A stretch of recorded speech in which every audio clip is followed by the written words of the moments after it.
ഇക്കഴിഞ്ഞ March, April, May മാസങ്ങൾ. ഈ മാസങ്ങളെക്കുറിച്ച് ഓർക്കുമ്പോൾ നമ്മുടെ മനസ്സിലേക്ക് പെട്ടെന്ന് വരുന്നത് അതിഭയങ്കരമായ ചൂടായിരുന്നല്ലേ? എന്തോ ഒരു ചൂടായിരുന്നു. വിയർത്ത് കുളിച്ചിരിക്കുന്ന ഒരു സമയമായിരുന്നു. എന്നാൽ അതിനൊക്കെ ആശ്വാസമായിട്ട് അത്യാവശ്യം നല്ല മഴയൊക്കെ പെയ്തു. നമ്മുടെ ഭൂമിയൊക്കെ ഒന്ന് തണുത്തു. നമ്മളൊന്ന് തണുത്തു. ഭയങ്കര സന്തോഷമുള്ള ഒരു സമയമായിരുന്നല്ലേ? എന്നാൽ ഇപ്പൊ പെയ്തുകൊണ്ടിരിക്കുന്ന മഴ ഒരു ചെറിയ ബ്രേക്കൊക്കെ എടുത്തിരിക്കുകയാണ്. അത്യാവശ്യം മാനമൊക്കെ ഒന്ന് തെളിഞ്ഞ് ഒരു ചെറിയ വെയിലും ചൂടും ഒക്കെ ഉണ്ടായിരുന്നല്ലേ?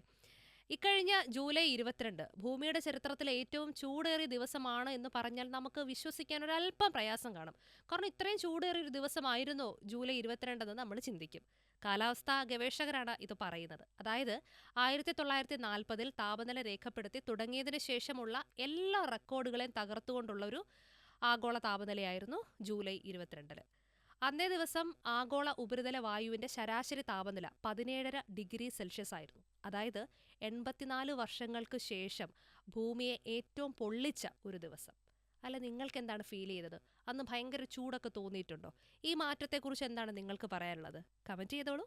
കേട്ടുകൊണ്ടിരിക്കുന്നത് മിഡ് ഡേ മ്യൂസിക്.